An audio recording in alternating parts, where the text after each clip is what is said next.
इस वक्त 71 जो है वो लड़के इस वक्त क्लास के अंदर हैं। इंशाल्लाह ताला इनकी तादाद बढ़ जाएगी। तो अभी आपके साथ शेयर करते हैं जो पिछली दफ़ा लेक्चर जो था।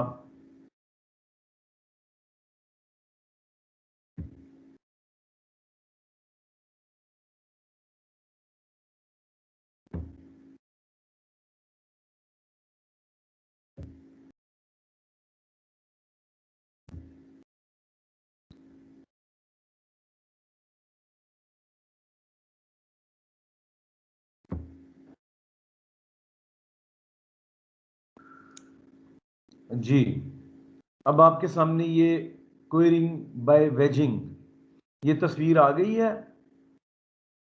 Yes sir. Yes sir. जी, ये जो है ये मैंने आपको लास्ट टाइम बताया था कि किस तरह से उसके अंदर वो होल्स करके तो उसके अंदर टैग्स डालते हैं और उन्हें साइमल्टेनियसली जब उनको स्ट्राइक किया जाता है तो उससे उनमें क्रैक आ जाता है और वो सेपरेट हो जाते हैं। इसके अलावा एक और तरीका मैंने आपको ये भी बताया था वो अनफिनिश्ड ओबेलिस्क का, जो कि आपने देख कर आना था। तो आप ये मुआज अरशद साहब, आप पिछले लेक्चर के अंदर मौजूद थे? 82 रोल नंबर।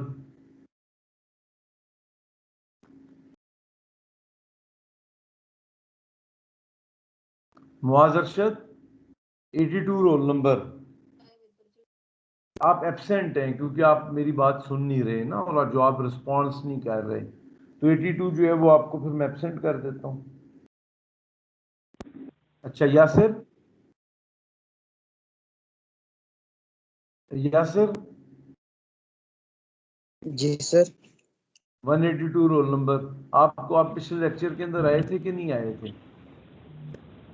सर मेरा नेट इशू होता है सर काफ़ी, तो मुझे मतलब मैं हमेशा डाउनलोड करके सुनता हूँ चीज़ें। अच्छा, आज तो आप आए हुए हैं ना क्लास में, तो आपने डाउनलोड जी करके सर। सुना था। तो मैंने आपसे कहा था कि अनफिनिश्ड ओबेलिस्क के बारे में आपने देखना है, तो वो आपने देखा? सर अभी नहीं देखा। आपको देखना चाहिए था। ज़हीर अब्बास साहब, रोल नंबर 190, आपने देखा? यस सर, मैंने नेट पे सर्च किया तो मुझे वो कुछ मैप्स वगैरह वो नजर आए थे सर कि मतलब अनफिनिश्ड ओबेलिस्क अभी इजिप्ट वगैरह में हैं किस एंसाइन जगह जो पर है वो? इजिप्ट में सर, इजिप्ट में कोई देखी थी सर मैंने एक पिक्चर जो बना रहे थे। अच्छा जी, ठीक है।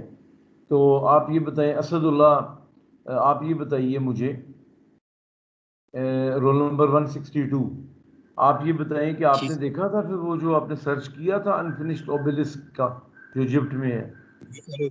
काफी बड़े बड़े स्टोन्स और इस तरह के स्ट्रक्चर शो हुए थे। तो वो कौन से शहर के अंदर थे? सर वो इजिप्ट में एस्फान कोई जगह है वहां पे थे। ठीक है, वेरी गुड, बहुत अच्छी, आपने अच्छी तरह बता दिया ये। तो ये मैं देखना चाह रहा था कि आप लोग कुछ पढ़ कर आए हैं कि नहीं आए। तो अब हम चलते हैं अपने अगले लेक्चर की तरफ। तो अब आप क्वेरिंग मेथड के अंदर मैंने जिस तरह आपको बताया था कि ब्लास्टिंग मेथड है, बोरिंग मेथड है और चार्जिंग है। बोरिंग है और फिर चार्जिंग। ब्लास्टिंग मेथड जो है ना, उसके अंदर क्या करते हैं आपके, बोरिंग करते हैं और फिर चार्जिंग करते हैं, और उसके ये पूरा प्रोसीजर जो है, आप एक मिनट, मैं आप इसको पढ़ें ज़रा, इस वाली जो आपके सामने स्लाइड खुली हुई है इसको आप ज़रा पढ़ें।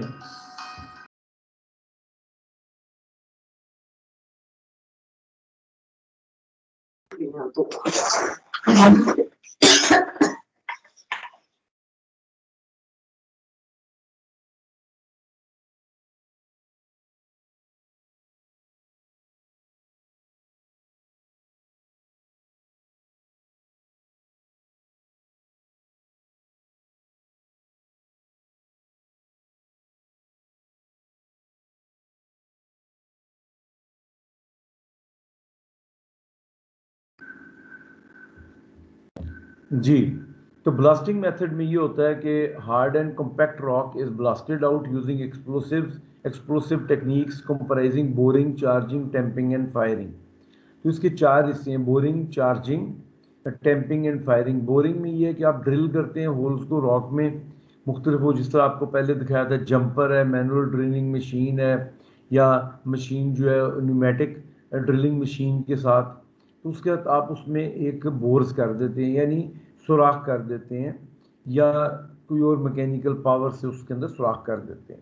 वो जो उसकी डेप्थ है, उसका डाया है, वो जितना अपने जगह को तोड़ना है, जितने पत्थर को, उसके हिसाब से कैलकुलेशन चार्ट्स होते हैं and type of the rock के हिसाब से।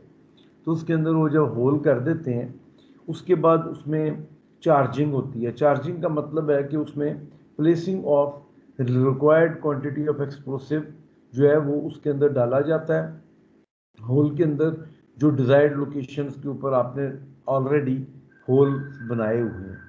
तो क्वांटिटी ऑफ वो जो उनकी जो होती है ना एक्सप्लोसिव की, वो डिपेंड करता है कि आपने कितने जो है ना कितना आपकी एक्सप्लोसिव की स्ट्रेंथ है, और आपने कौन सा ब्लास्टिंग मेथड इस्तेमाल किया है, और आप कितने आपने उसके नंबर ऑफ होल्स हैं, उसमें आपने कितने हैं, यानी कंट्रोल्ड ब्लास्टिंग है या नॉन कंट्रोल्ड ब्लास्टिंग है, और आपने टाइप और मास ऑफ द रॉक, जिस तरह मैंने आपको पहले बताया, उसके ऊपर भी। तो एक ये फार्मूला दिया हुआ है कि ये फार्मूला आप याद कर लें कि जिसके हिसाब से वो उसको करते हैं। आगे अगला आ गया टैंपिंग। अब आपने उसके अंदर एक प्राइमिंग चार्ज आप लगाते हैं, डेटोनेटर केबल लगाते हैं, कॉर्डाइट जिसे कहते हैं, और उसके बाद आप उसके ऊपर एक चीज़ लगा देते हैं, मोम टाइप की या कोई और इस तरह का, यानी एपॉक्सी या कोई इस तरह का मटेरियल लगा देते हैं, जिससे उसके ऊपर एक कैपिंग हो जाती है और वो प्रॉपरली सील हो जाता है। अब सील होने का फ़ायदा ये है कि जब उसके अंदर आप एक्सप्लोसिव को वो जो है वो इग्नाइट होगा, यानी फायर होगा, तो उससे अंदर गैसेस बनेंगी और उसके अंदर प्रेशर बिल्टअप होगा। वो प्रेशर जो है उसकी वजह से उसमें जो है वो क्रैक्स आ जाएंगे, और उसकी वजह से आप फिर बाद में उसे निकाल सकते हैं। यानी जो मैनुअल किस्म का मेथड होता है, उसके अंदर तो आप होल्स करके उन्हें हैमर से स्ट्राइक करते हैं, तो उससे उसके अंदर प्रेशर बिल्टअप होता है और वो टूट जाते हैं। और इसके अंदर आप जो है वो फायर, यानी वो से एक्सप्लोसिव की मदद से उसके अंदर वो प्रेशर डेवलप करते हैं। तो फायरिंग या डेटोनेटिंग मैकेनिज्म।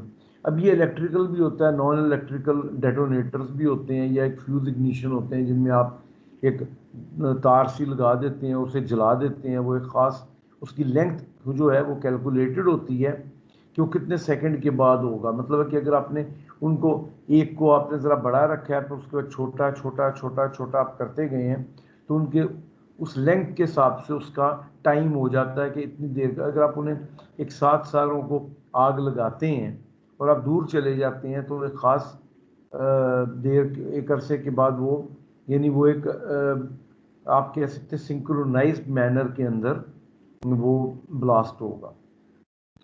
तो एक्सप्लोसिव जो हैं वो मुख्तलिफ़ किस्म के हैं, जो कि आप क्वेरिंग के अंदर इस्तेमाल करते हैं, और वो डगल की बुक के अंदर आप पेज 3 वो टेबल 3.4 पेज 64 पर आपको मिलेगा, और डगल की बुक में आपको ऑलरेडी दे चुका हूँ। अगला ब्लास्टिंग की, ये बहुत इंपॉर्टेंट है, ये आप नोट कर लें कि ब्लास्टिंग प्रिकॉशंस जो हैं ये बहुत इंपॉर्टेंट टॉपिक है। अब क्या ब्लास्टिंग की प्रिकॉशंस के हैं, उसके अंदर ये कि ब्लास्टिंग जो है वो कैरी आउट नहीं करनी चाहिए लेट इवनिंग में या अर्ली मॉर्निंग में। लेट इवनिंग में या अर्ली मॉर्निंग में नहीं करनी चाहिए। क्यों? क्योंकि लोगों को अंदाज़ा नहीं होता कि जनाब वहाँ से कई लोग गुजर रहे होते हैं, या कोई उन्हें अंदाज़ा नहीं होता कि ये इतने होगा, और इसके अलावा उनके फिर इंजरीज हो सकती हैं, प्रॉब्लम्स हो सकती हैं। और मतलब है कि अर्ली मॉर्निंग में अंधेरा सा होता है, और रात को शाम को लेट इवनिंग में भी अंधेरा सा होता है, तो लोगों को नज़र नहीं आता कई दफ़ा कि जी किसी जगह पर कोई एक्टिविटी जारी है, तो वो वहाँ से गुजरने लगते हैं। तो ब्लास्टिंग अगर हो जाए तो इट बिकम्स हैज़ार्डियस। और ब्लास्टिंग जो है वो उसके बारे में ऐलान करना चाहिए, पोस्टर लगाने चाहिए, और सफिशेंट टाइम बताना चाहिए, ताकि लोग जो हैं वो सेफ डिस्टेंस के ऊपर चले जाएं। यानी उन लोगों को, अगर कोई लोग वहाँ खड़े हैं या किसी जगह पर मुज्तमा है, तो उन लोगों को इतना टाइम मिल जाए कि वो प्रॉपरली, मतलब कि आधा घंटा आप वहाँ अनाउंस करेंगे कि जी 15-20 मिनट या आधे घंटे के बाद जो है ब्लास्टिंग होगी, तो लोग वहाँ से दाएं बाएं हो सकें। और जिस जगह पे आपने ब्लास्टिंग करनी है उसके 200 meter radius danger zone should be marked with red flags and first aid should be available, of course. Proper record of number of charges prepared, fired and exploded to account for misfires जो है वो proper record रखा जाए। क्यों? क्योंकि government से आपने licence लिया होता है कि आपने कितना वहाँ से एक्सप्लोसिव लिया है, तो जितना आपका इस्तेमाल होगा तो उसका प्रॉपर रिकॉर्ड हो, ताकि वो चोरी होने की, अगर चोरी होता है तो उससे रिपोर्ट किया जाए, ताकि दहशत गर्दों के हाथ में वो ना लग सके और उसका मिस यूज़ ना हो सके। तो इसको बहुत explosive should be handled carefully. Detonator and explosive should not be stored and kept together, क्योंकि उससे उसके मतलब है कि एक तो दहशत गर्दों की हाथ लग जाए तो उनको बहुत मतलब है कि फ़ायदा है कि उनको पूरे का पूरा मटेरियल मिल जाएगा। दूसरी बात ये है कि अगर कोई फायर हो जाए तो उसकी वजह से वो सारी की सारी चीज़ें जब जलेंगी तो धमाका होने के चांसेस ज़्यादा होते हैं। और cartridges should be handled with rubber gloves. क्यों? क्योंकि कार्ट्रिजेस के ऊपर कोई केमिकल्स लगा हो, कुछ और हो, तो वो हाथों को आपके डैमेज कर सकते हैं और आपके स्किन डिजीजेज हो सकती हैं। Maximum of 4 holes should be exploded at a time and that too successively and not simultaneously. अगर आप साइमल्टेनियसली करेंगे तो वो ट्रेमर आके तो लैंड स्लाइडिंग हो सकती है, कुछ और प्रॉब्लम हो सकते हैं। तो अब 10 अगर बोर होल्स जो हैं वो आप मैक्सिमम उतनों को अमूमन एक्सप्लोड किया जाता है, साइमल्टेनियसली नहीं बल्कि कंसेक्टिवली या सक्सेसिवली।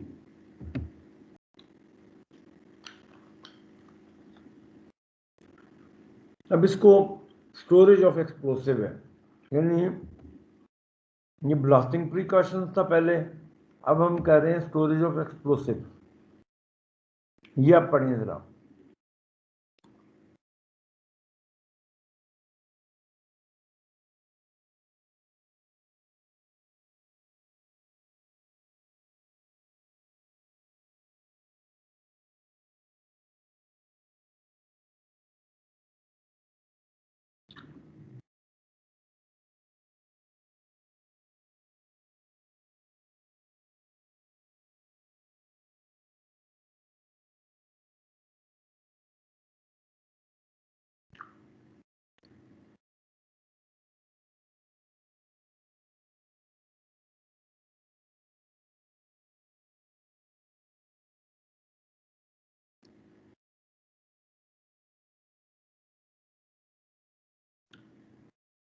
जो कमरा जिसके अंदर एक्सप्लोसिव जो है उनको स्टोर किया जाता है उससे मैगजीन्स कहा जाता है।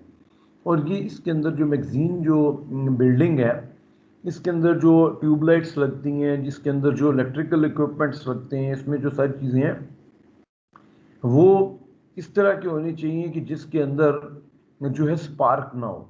आपने अपने घरों में देखा होगा कि घरों में अमूमन जो ट्यूबलाइट्स होती हैं वो जब स्टार्ट होती हैं तो उनमें एक स्टार्टर लगा होता है। वो स्टार्टर जो है वो चलता है तो उसके बाद फिर वो चल जाती है, ट्यूबलाइट जो है वो ऑन हो जाती है। तो इस तरह की ट्यूबलाइट नहीं बल्कि एक होती है कि जिसको कहते हैं कि स्पार्क फ्री या फ्लेम प्रूफ जो है वो ट्यूबलाइट्स होती हैं, वो स्पेशल आती हैं।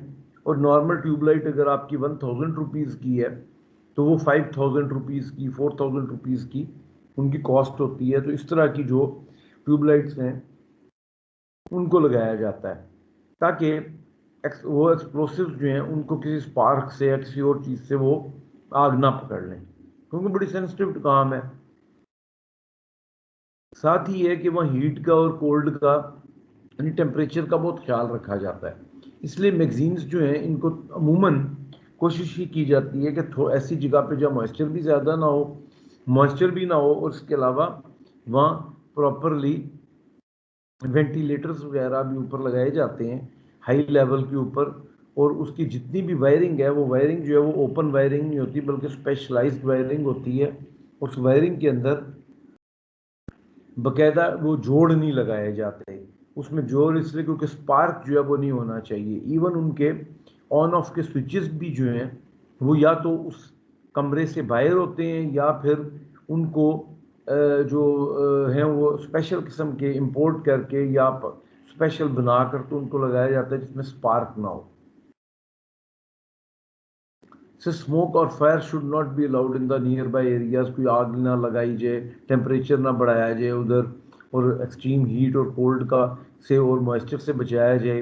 हैंडल केयरफुली एंड जेंटली किया जाए। अगर आप जोर से ज़मीन पर नहीं फेंकना, उसे बड़े आराम से रखना है।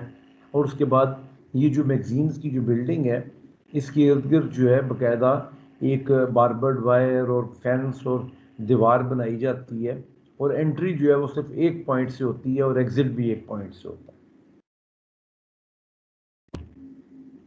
अगला हमारा ये है कि हमने नेचुरल बेड ऑफ स्टोन्स, वो क्या चीज़ है? वो ये है कि इट्स अ प्लेन और bed occupied by stone during its formation in a sedimentary rocks. So stone bed has an important effect on durability of stone.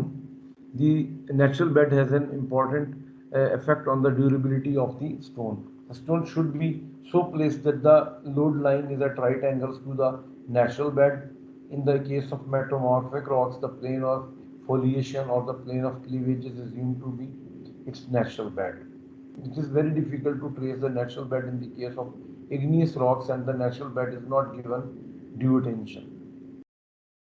कह रहे हैं कि अगर आपने कोई बिल्डिंग बनानी है तो उसके अंदर आपने ख्याल रखना है कि नीचे जो रॉक है, या अगर कोई रॉक वाली फॉर्मेशन पर आप बना रहे हैं तो आपने देखना है कि उसकी किस तरह की नेचुरल बेड है, यानी वो मतलब है कि उसकी स्टेबिलिटी आपने बिल्डिंग की देखने के लिए उसको असेस करना है।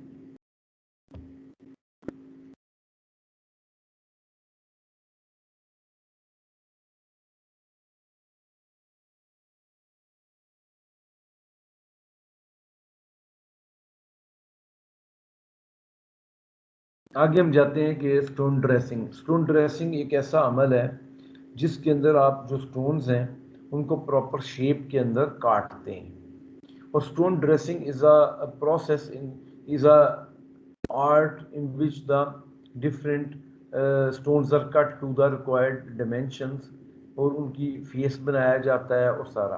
तो पिच्ड फेस ड्रेस्ड है, और हैमर ड्रेस्ड है, rock faced and chisel drafted है, रफ टूल्ड है, पंच ड्रेस्ड है और फाइन टूल्ड है। आप इसके ऊपर अगर नेट के ऊपर सर्च करें तो आपको काफ़ी सारी चीज़ें भी मिल जाती हैं। ये वही वाली उनकी तस्वीरें दिखाई हुई हैं कि स्ट्रोक्ड है, पंच्ड है, रॉक फेस्ड है, स्पैरो पिक्ड है, टूल्ड है, सॉन है, इस तरह।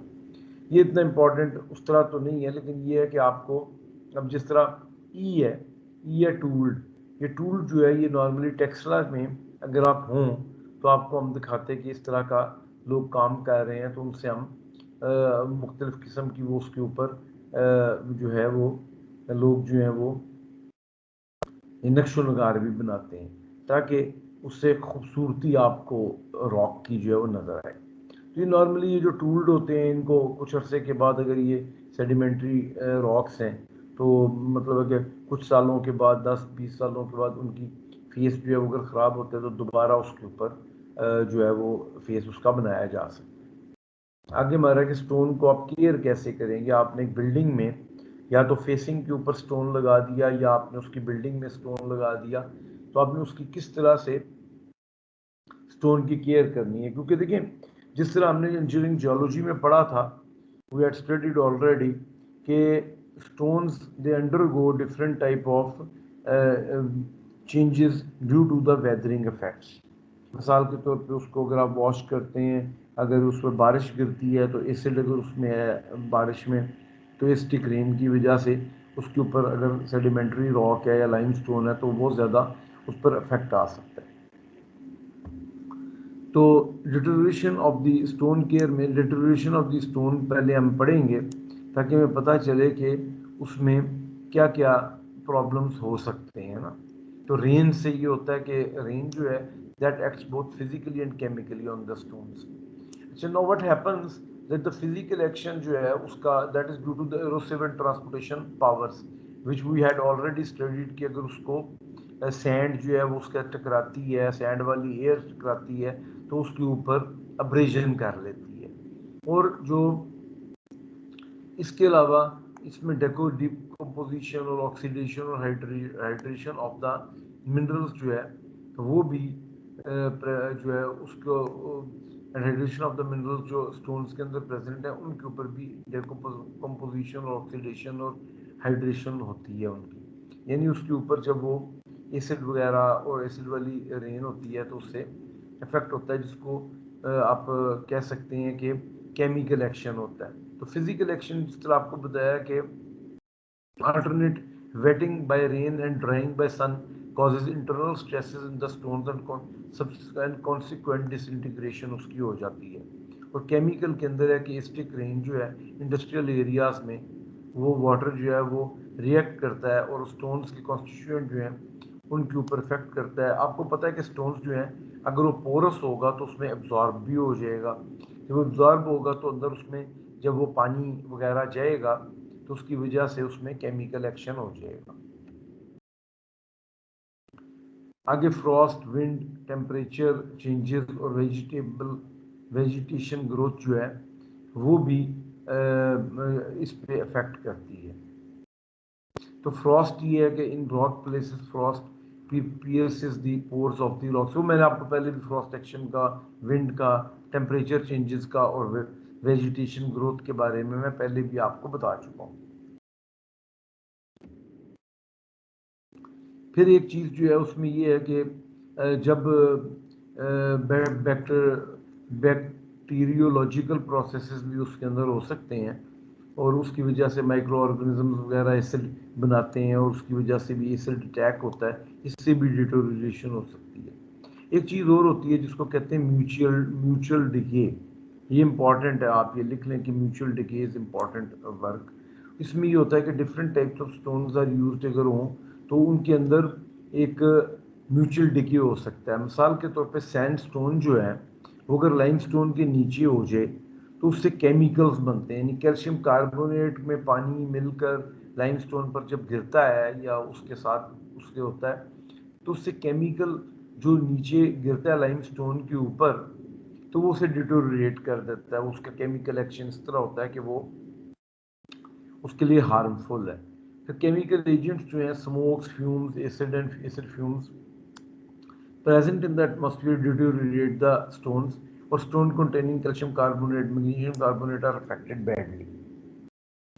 इसको बचाने के लिए इस तरह के मतलब कि एनवायरमेंटल से तो हम क्या करते हैं कि उनके ऊपर हम वैक्सिंग कर देते हैं उन स्टोन्स के फेस के ऊपर, यानी वैक्स टाइप का कोई एक मटेरियल लगा देते हैं जो उससे पॉलिश कर देते हैं। आपने देखा होगा कि गाड़ियों के ऊपर भी लोग वैक्स की पॉलिश करते हैं। अगर संगे मरमर है, मार्बल है तो वो भी डिटोरिएट हो सकता है, ग्रेनाइट भी। तो इसलिए आई स्टिल रिमेंबर कि हमारा एक घर लाहौर में होता था। उस लाहौर के घर में वालिद साहब ने फेस के ऊपर सारा मार्बल लगवाया हुआ था। तो उसे कुछ अर्से के बाद हम साफ सफाई करते थे और उसके बाद उसके ऊपर वैक्सिंग वगैरह अगर आप करवा लें तो वो काफ़ी अर्से के लिए वो उस चीज़ से वो एनवायरमेंटल इफेक्ट से बच जाता है। तो आई रिमेंबर कि इस तरह उसकी अगर केयर शेयर हमने की थी तो 30 ईयर्स के बाद जब उसको हमने सारे घर को डिसमेंटल किया तो वो द सेम जो मार्बल था that could have been used on some other places, यानी फ्लोर में या और जगहों पर हम उसे यूज़ करते हैं तो उसकी क्वालिटी बिल्कुल ठीक थी। केमिकल एजेंट्स के बारे में जिस तरह आपको बताया उसके लिचन्स है।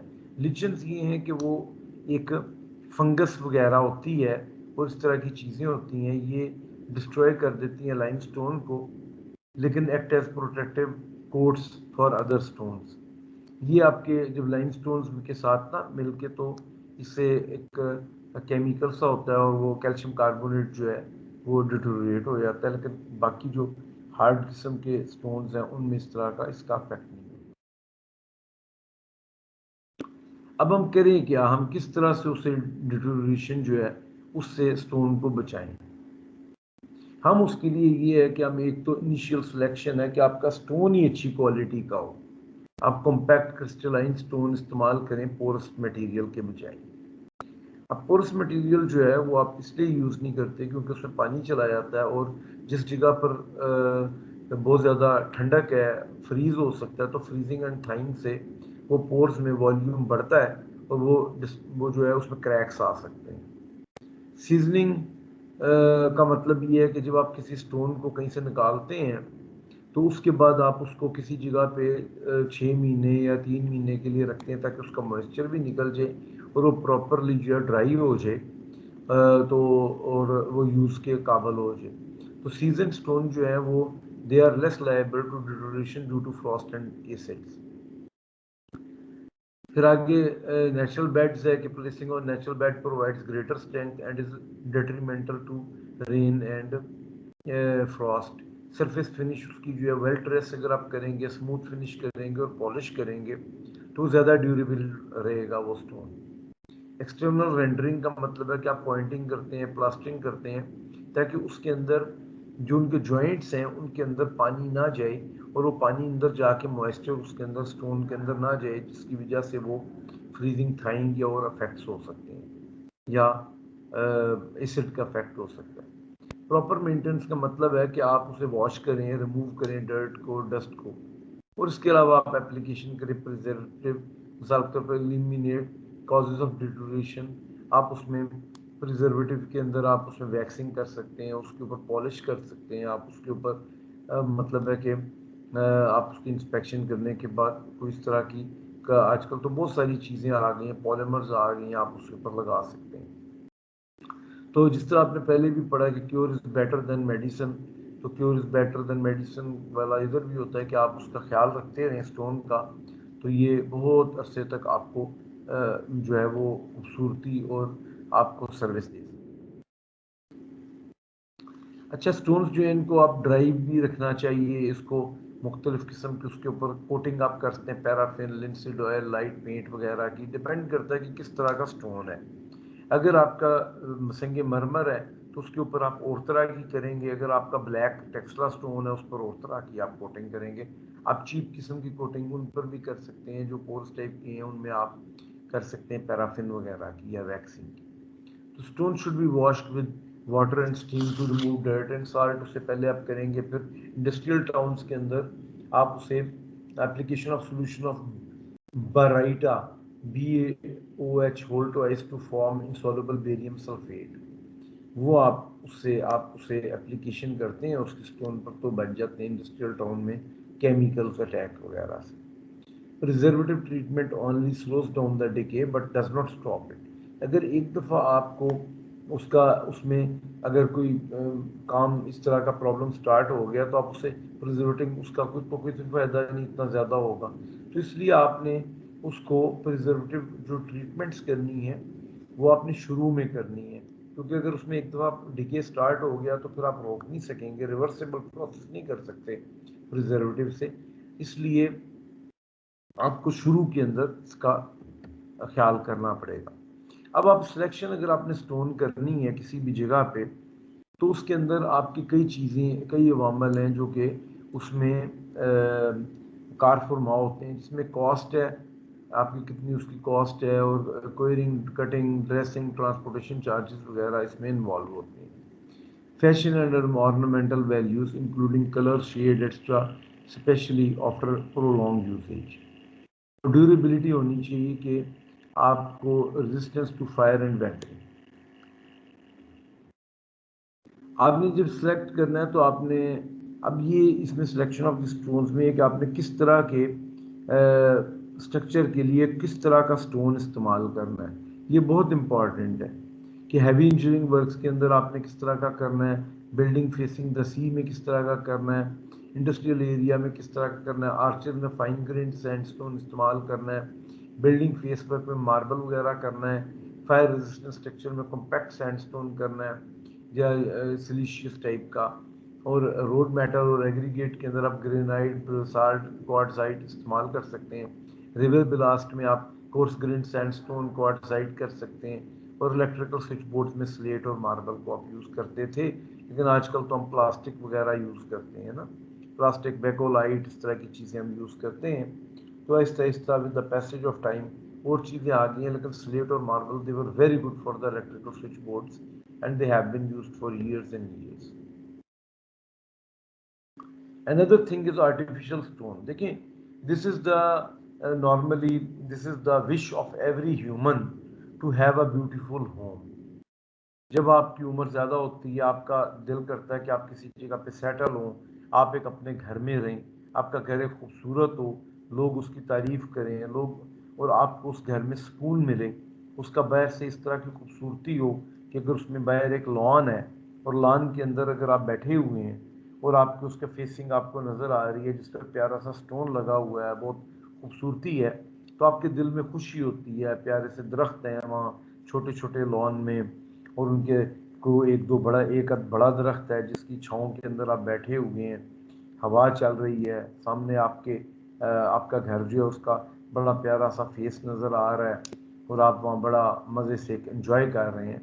तो वो उस सिलसिले में एक स्टोन जो है that's a very good material for the facing work and for the building purpose. अब प्रॉब्लम क्या है स्टोन में?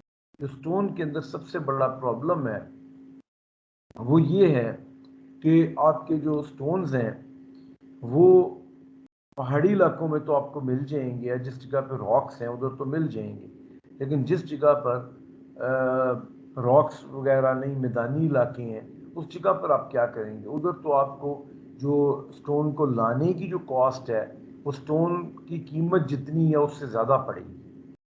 तो इस सूरत हाल के अंदर आपको स्टोन इस्तेमाल करना उन जगहों पे या लाना, कई दफ़ा अगर आप एक दरमियाने मतवस्त तबके के इंसान हैं तो आपके लिए मुश्किल हो जाता है। तो ऐसे में क्या होता है कि आप बिल्डिंग मटेरियल जो है उससे लेकर तो आप उससे एक आर्टिफिशियल स्टोन बना लेते हैं। तो ये आर्टिफिशियल स्टोन की डेफिनेशन यही है कि building material made with cement, sand and natural aggregates of crushed stone for use in place of natural stone is called the artificial stone. तो ये मुख्तलिफ किस्म के उनको मोल्ड के अंदर डाल के तो उनकी खूबसूरती के लिए बाहर फेसेस बनाए जाते हैं। इसके अलावा इसको किसी भी शेप में क्योंकि आप कर लेते हैं तो ये भी इसकी एक प्रॉपर्टी है, इसकी बेनिफिट है। तो इसके अलावा रीइंफोर्स्ड आप इसे कर सकते हैं हायर स्ट्रेंथ के लिए। मिसाल के तौर पे आपने बड़े बड़े स्टोन्स बनाने हैं, लंबे लंबे मतलब बीम्स टाइप के, तो आप उनको भी बना सकते हैं। उसके अंदर आप वो भी डाल सकते हैं, सरिया भी डाल सकते हैं। तो इस वजह से वो जो लिंटल्स हैं जो आपकी दीवारों में खिड़कियों के ऊपर या दरवाज़ों के ऊपर आप बनाते हैं लिंटल्स, वो भी होते हैं। तो reinforced cast into any size, reinforced to desired higher strength, desired coloring may be achieved। उसमें आप रंग डाल के वाइट सीमेंट इस्तेमाल करते हैं, जब आप उसमें कलर डाल के तो आप उसके कलर्स भी उस तरह के बना सकते हैं। उसमें आप फिनिश भी अचीव कर सकते हैं। मिसाल के पर आप हैमर ड्रेस टाइप की फिनिश जो है वो भी दे सकते हैं। और इसके अलावा आप उसमें मतलब है कि ग्रेन्स वगैरह डाल के उससे भी आप बड़ी खूबसूरती ला सकते हैं। आर्टिफिशियल स्टोन के अंदर concrete blocks, ransom stone, Victoria stone, bituminous stone और इम्पीरियल स्टोन्स जो हैं ये मुख्तलिफ़ किस्म के स्टोन्स हैं जिनको के बारे में आप यहाँ से पढ़ सकते हैं। हमारे पास टाइम क्योंकि कम है इसलिए ये जो है ये हम इसको नहीं, आप इसका एक चार्ट बनाएं जिसके अंदर आप concrete block, ransom stone, Victoria stone की तस्वीर बनाएं, लगाएं कहीं से, और ये आप उसका लिखें कि किस तरह से आप ये बनाते हैं। तो आर्टिफिशियल स्टोन वैसे बनाने का ये प्री कास्ट भी हो सकता है, कास्ट इन सीचू भी हो सकता है। यानी आपने एक फैक्ट्री किसी जगह पे एक बंदे ने लगाई है तो आप उसे कहें कि वहाँ से आप उठा कर ले आए स्टोन्स बने बनाए, उसे आप बता देते हैं कि मुझे इस तरह के टेक्सचर का चाहिए, दो पीपल दे मेक दैट। और दूसरा ये तरीका कार है कि आप उसे अपनी साइट के ऊपर या आपकी जिस जगह पे अपने घर बनाना है उसी जगह पर आप एक फैक्ट्री छोटी सी लगा लेते हैं और उधर आप बनाना शुरू करते हैं, अगर आपका बड़ा सा घर है तो ये पोर्टलैंड, जिप्सम, सीमेंट और सैंड से बनाते हैं। इसमें in precast variety the cast stone is removed after 3 days. On the 5th day of casting these are treated with the solution liquid fluoride of magnesia। उसको वॉश करते हैं, आप rap करते हैं पेपर में 24 घंटे तक, उसके बाद आप उसे ट्रीट करते हैं विद द लिक्विड। तो इसी तरह 1 महीने के बाद आप उसे पॉलिश लोग करके उसको एक फिनिश देकर तो तो उसके बाद उसे जो है वो मतलब है कि एक्सटर्नल वर्क्स के लिए आप उसे यूज़ कर सकते हैं। फिर कास्टिंग सिचू वैरायटी जो है वो mix by laying the mix on canvas in thicknesses about 1.5 millimeter more than the required thickness of the stone. Surface is rubbed over and the air holes are filled with mix. और grinding करते हैं आप hand या machine के साथ, और surface को आप रब करते हैं पॉलिशिंग स्टोन वगैरह के साथ, और तब फाइनली आप उसे वूल वगैरह से करके उसे यानी बफ दे के उसके बाद उसे आप जो है ये जो जिसको ऑलरेडी एक फटकड़ी वाले पानी में डिप किया होता है, तो उसके बाद आप उसे एक मतलब है कि उसको बना देते हैं। फिर एक और चीज़ है आर्टिफिशियल स्टोन का की एक टाइप है गार्लिक स्टोन। इसमें आयरन स्लैग और cement mixture moulded into flag stone surface drains extra जो है वो भी होता है। अपना गार्लिक स्टोन जो है वो भी एक बनाते हैं। इसको फ्लैग स्टोन यानी मुख्तलिफ जगहों पे लगाया जाता है मिसाल के तौर पे जिस पर आपने कोई डिमार्केशन करनी है, कोई नीचे से पाइप लाइन गुजर रही है, तो पाइप लाइन जिधर जिधर से गुजरती है उसके ऊपर आप ये फ्लैग स्टोन्स बना देते हैं। तो इतने कॉस्टली क्योंकि ये नहीं होता है, स्लैग होता है और उसमें सीमेंट मिक्सचर वगैरह आप डाल के तो उससे बनाते हैं, तो वो किसी आदमी को उसका जाने का फ़ायदा भी नहीं। इसी तरह से इसको आप लगाते हैं कि किसी जगह पे इलेक्ट्रिकल वायर्स ज़मीन के नीचे गुजर रही हैं, टेलीफोन लाइंस गुजर रही हैं, तो उनके ऊपर आप ये गार्लिक स्टोन जो है इससे आप लगा देते हैं। ठीक है, ये इनको आप फ्लैग स्टोन्स लगा देते हैं। स्टोन्स जो है दुनिया के अंदर मुख्तलिफ बड़ी बड़ी इमारतों में इस्तेमाल हुए हैं। चिचेन इट्ज़ा में हुआ, माचू पिच्चू में इस्तेमाल हुआ, पिरामिड ऑफ इजिप्ट में हुआ, ताजमहल आगरा में, ग्रेट वॉल ऑफ चाइना में, और इस तरह मुख्तलिफ ग्रीक, रोमन और ईरानियन जो हैं उनके स्ट्रक्चर्स जो थे उनमें हुआ।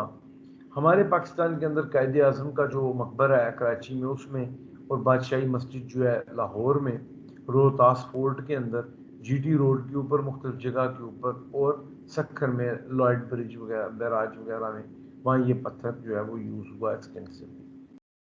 अगर कोई आपको इस बारे में कोई क्वेश्चंस हैं तो आप मुझसे कर सकते हैं, ताकि हम फिर इसको अपने जो हमारा जो लेक्चर है इसके दूसरे पार्ट की तरफ अब हम जाएं।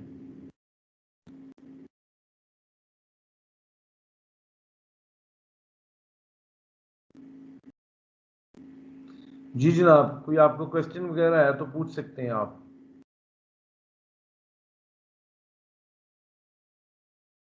157 यूसुफ शेख परवेज साहब, आपको कोई क्वेश्चन है?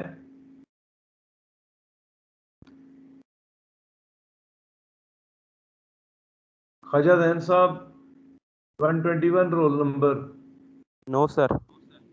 अच्छा, तो फिर हम आगे अगला लेक्चर, ये मेरा ख्याल है कि इसकी रिकॉर्डिंग मैं ख़त्म करता हूँ, और उसके बाद मैं नेक्स्ट वाली जो रिकॉर्डिंग है वो आपको, अगली वाली जो रिकॉर्डिंग है वो फिर मैं दोबारा स्टार्ट कर दूंगा। क्या ख्याल है? ताकि 2 रिकॉर्डिंग्स बन जाए, इस लेक्चर की का इसकी अलहदा बन जाए और अगले वाले की अलहदा बन जाए। ठीक है? Yes sir. ठीक है।